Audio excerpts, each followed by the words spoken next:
بسم اللہ الرحمن الرحیم۔ السلام علیکم ناظرین، آپ جانتے ہیں 3 مارچ کو سینٹ کے الیکشن ہونے جا رہے ہیں۔ مریم نواز نے اچانک ایک نیشنل جماعت ہونے کے دعوے مسلم لیگ نون کو جاگ پنجابی کا نعرہ کیوں لگایا؟ اس سے پس پردہ کیا حقائق ہیں؟ آصف علی زرداری اور نواز شریف نے بوریوں کے منہ کیوں کھول دیے؟ کس خوف کے مارے؟ مولانا فضل الرحمان نے کو دی جانے والی حلوے کی دعوت شیخ رشید نے واپس لے لی اور ڈنڈے کو تیار کرنے کا حکم کر دیا۔ عمران خان ان سب حالات میں سب کے ساتھ ایک ساتھ نبٹنے کے لیے کیوں تیار؟ ناظرین، بہت تیزی سے سیاسی صورتحال تبدیل ہوتی جا رہی ہے۔ صبح کوئی بیان دیتا ہے اور رات کے اس سے الگ بیان آ جاتے ہیں، سمجھ نہیں پاتی۔ کل رات اچانک ایک پیغام رساں جہانگیر ترین کے پاس جاتا ہے عمران خان کا پیغام لینے کہ مجھے خطرہ ہے، جنوبی پنجاب میرے ہاتھ سے نکل رہا ہے۔ ایک طرف نواز شریف اور زرداری نوٹوں کی بوریاں کھولنے، دوسری طرف مریم نواز ملک کو تفرقے بازی میں کر رہی اور جاگ پنجابی کا نعرہ لگا رہی ہے، جس پر جہانگیر ترین اگلے دن جہاز پکڑتے ہیں اور پی ٹی آئی کے سینئر رہنما کے ساتھ لاہور آ جاتے ہیں، اور ادھر ان کی کم و بیشتر 2 درجن کے قریب اراکین اسمبلی سے ملاقاتیں وقتاً وقتاً ہوتی ہیں۔ کیا سینٹ کے الیکشن کو جیتنے کے لیے پی ٹی آئی نے کمر باندھ لی ہے؟ دوسری طرف پی ڈی ایم میں اتنے بڑے پیسوں کی آفریں ایم پی اے کو ایک کو 20-20 کروڑ میں کرنا شروع کر دیا۔ انبلیویبل۔ کہا جا رہا ہے یہ پیسے آصف علی زرداری کے رائٹ ہینڈ، جو ان کے بیرون ملک پیسے بھی لے جاتے ہیں، اور نواز شریف کے سابق موجودہ پارٹنر، جو ماضی میں ہمیشہ نواز شریف کو ڈونیشن کے نام پر 50-50 کروڑ روپیہ دیتے ہیں اور ان کے ساتھ پارٹنر بھی ہیں۔ ناظرین، صورتحال 3 مارچ کی زیادہ دلچسپ ہوتی جا رہی ہے۔ لانگ مارچ لانگ گواچا ہوتا نہیں ہوتا وہ تو نہیں مجھے پتا، لیکن الیکشن دلچسپ مرحلے میں جا رہے ہیں۔ ناظرین، ڈسکے میں مریم نواز گئی۔ ایک طرف وہ کہہ رہی تھی مجھے ایک سینٹ کی سیٹ کم بھی ملے تو مجھے کوئی فرق نہیں پڑتا۔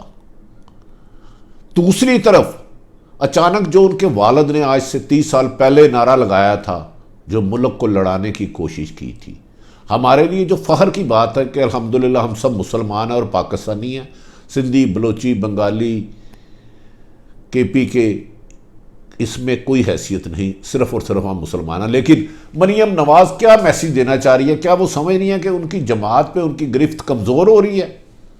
وہ اپنے آپ کو پاکستان کی سب سے بڑی جماعت مسلم لیگ نون کہتی تھی اور 3 دفعہ اقتدار میں بھی رہی، لیکن آج کیا ایسے حالات خوفناک ڈرونے خواب مریم نواز کو آئے کہ وہ نون لیگ اور پی ڈی ایم کے پلیٹ فارم کو بھی چھوڑ کے جاگ پنجابی جاگ؟ لیکن وہ یہ نہیں جانتی تھی، جہاں وہ الیکشن لڑ رہی تھی ڈسمے میں، جس کی کمپین چلا رہی تھی، ان کے کینڈیڈیٹ کے خلاف جو مد مقابلہ وہ بھی پنجابی ہے۔ کیا یہ پنجابیوں کو لڑانے کی سازش ہے؟ کیا یہ اس میں کوئی غیر ملکی ایجنڈا تو نہیں؟ ادھر بلوچستان کچھ لوگ غیر ملکی ایجنڈے پر چل رہے ہیں، خدا نہ خواستہ ایسا نہ ہو۔ ناظرین، مریم نواز پاکستان کی لیڈر ہیں، لیکن انہیں اس قسم کے بیانات دینا ایک سیاسی جماعت کو زیب نہیں دیتا۔ یہ علاقائی جماعت اس قسم کی حرکتیں کرتی ہیں۔ مریم نواز نے گزشتہ رات ایک میٹنگ میں جنوبی پنجاب والوں کو میسیج بھیجا کہ میرے پاپا کہتے ہیں 7 سمندر پار سے، یعنی کہ نواز شریف صاحب، کہ جو جنوبی پنجاب کے ایم پی ان کی ضرورتیں ہیں ان کی پوری کرے۔ کیا ضرورتیں پوری کرو کہ پشاروں پیسوں کی طرف تو اشارہ نہیں؟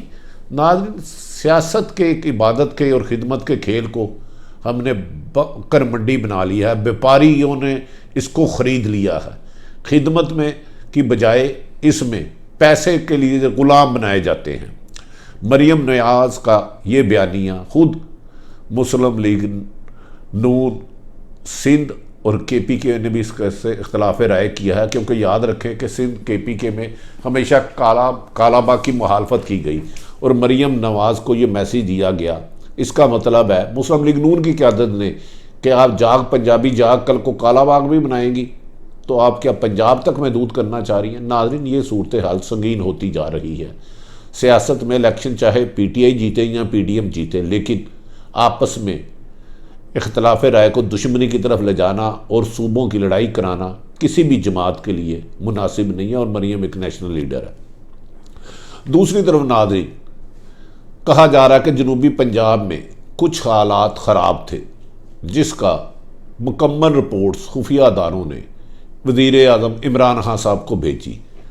نہایت اہم ذمہ داری کے مطابق جو عمران خان کے رائٹ ہینڈ ہے، جہانگیر ترین سے ایک تیسرے دوست کے معرفت رابطہ کیا گیا اور جہانگیر ترین کو ایک فہرست دی گئی جس میں کہا جا رہا ہے 22 سے 25 ایم پی اے شامل ہیں کہ ان کے ووٹوں کو یقینی بنائیں، جس پر وہ اپنا جہاز لے کر انہوں نے اسلام آباد سے اڑان لاہور بھری، اور کہا جا رہا ہے کہ صبح سے آج اتوار سے ان کے گھر میں بعض ایم پی اے دیکھے جا رہے ہیں اور بعض ان کے ساتھ ٹیلی فون پر رابطے میں ہیں۔ لگتا ہے کہ جیسے 2018 میں جہانگیر ترین کے جہاز نے اڑان بھری تھی اور بھر بھر کے ایم پی اے لائے تھے، ایم این اے لائے تھے اور پی ٹی اے میں کر رہے تھے، کہیں سینٹ کے لیے جہانگیر ترین کو پرانی دوستی دے کے یا کوئی وعدہ ولید کر کے عمران خان اہم کام لینا چاہ رہے ہیں۔ تاہم جہانگیر ترین کے قریب ہونے سے پرائم منسٹر ہاؤس میں ایک فسادی بیوروکریٹ کے ارمانوں پر اونس پڑ گئی، پانی پڑ گئی کہ جہانگیر ترین نے اگر یہ جو 22 سے 25 ایم پی اے دیے ہیں، اگر عمران خان کو یقین دہانی کرا دی اور ووٹ لے کے دے دیے، یہ تو عمران خان کی قربت میں آ جائے گا اور ہمارا جو منجن ہے وہاں بک نہیں پائے گا۔ ناظرین، ہماری اطلاع کے مطابق عمران خان کو پچھلے دنوں میں بلیک میل کیا گیا کہ آپ کچھ رعایتیں کریں ورنہ اپوزیشن آپ کے لیے سخت مشکلات کرے گی۔ تو انہوں نے یہ کہا تھا کہ اقتدار آتی جاتی ہے جائے، میرے اتحادی مجھے چھوڑ جائے، محالہ مجھے ووٹ دے نہ دے، میں ان کو نانی کا سبق یاد کرا دوں گا، کسی سے رعایت نہیں دوں گا۔ اور کہا جا رہا ہے کہ سینٹ کے الیکشن کے بعد جو براڈ شیٹ کمیشن بنایا گیا ہے اس میں نون لیگ کے 3 بڑے مگرمچھ قابو آنے والے ہیں، جن کے لیے شکنجہ ٹائٹ کر لیا گیا ہے۔ اور اس سلسلے میں براڈ شیٹ کیس میں ایک اہم ترین شخصیت جو نواز شریف کے قریب ہے، لندن میں رہائش پذیر ہے، اس نے عمران خان کے ایک لندن کے بہت بڑے ٹائکون بزنس مین کے ذریعے انہیں اہم شواہد بھیجے ہیں، جس کے آنے والے دنوں میں نیب کا شکنجہ تیز ہوگا اور براڈ شیٹ میں اربوں روپے کے ٹانکے لگانے والوں کے سروں پہ ٹانکے لگ جائیں گے۔ ناظرین، جہانگیر ترین کے بارے میں یہ بھی کہا جا رہا ہے کہ وہ لودھرا، راجن پور، ڈیرہ غازی خان، رحیم یار خان اور ملتان کے لوگوں سے قریبی رابطے کریں گے اور 3 مارچ سے پہلے ان سب کو اپنی معرفت اسحاق خاکوانی اور عمران خان کے قریبی دوست ہیں بزنس مین، ان کے ذریعے جہانگیر ترین کے لوگ جا کے عمران خان کو یقین دہانی کریں گے کہ جہانگیر صاحب کا حکم ہے، ووٹ آپ کی امانت ہے۔ دوسری طرف ناظرین، سینٹ میں میدان سج گیا ہے، ایک دوسرے کے خلاف گرج چمک کے ساتھ تیز ہوائیں بھی چل رہی ہیں، موسلادھار بارش کا بھی امکان ہے۔ اچانک شیخ رشید وزیر داخلہ نمودار ہوتے ہیں اور کہتے ہیں، پی ڈی ایم کو وارننگ دیتے ہیں کہ اگر لانگ مارچ کے نام پہ کسی نے ملک میں فتنہ فساد توڑ پھوڑ کرنے کی تو اس قسم کی دھلائی کریں گے کہ نہ سر پہ بال رہیں گے اور کئی لوگ ملک سے بھاگ جائیں گے۔ اس سلسلے میں انہوں نے مولانا فضل الرحمان سے اسپیشل مخاطب ہو کے کہا، مولانا صاحب، جو آپ کو میں نے حلوے کی دعوت دی تھی وہ اب واپس لے لی ہے، اب حلوہ نہیں، آپ حکومت کا جلوہ دیکھیں گے۔